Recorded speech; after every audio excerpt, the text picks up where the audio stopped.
Mr. Lam Chow, President of CPIFA, His Excellency Johari, Ambassador of Indonesia, Excellencies, distinguished guests, ladies and gentlemen, greetings. I'm honored to join you today at this important roundtable on carrying forward the Bandung spirit. Let me start by thanking the Chinese People's Institute of Foreign Affairs and the Embassy of the Republic of Indonesia for co-hosting this very important event. It is a timely and powerful reminder of the importance of multilateralism and South-South cooperation.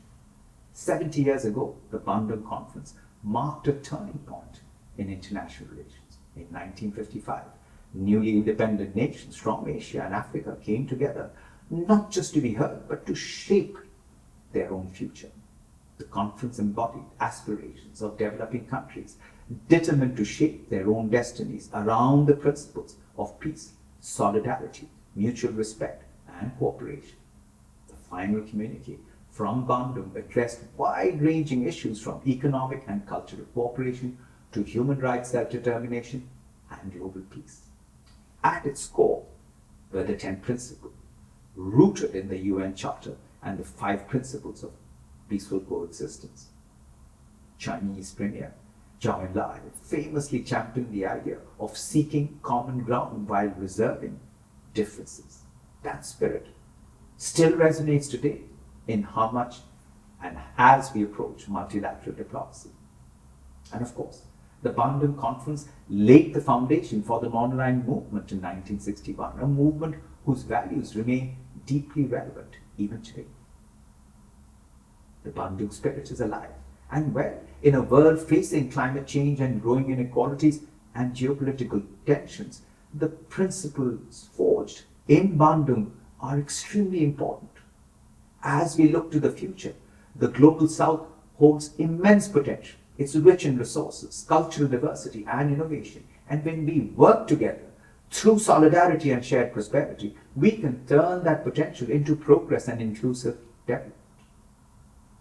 As the United Nations Secretary General Mr. Antonio Guterres said at the 19th Summit of the Non-Aligned Movement in Uganda, and I quote, "We see clear convergence between the principles of the UN Charter and the Bandung principles of non-aligned movement.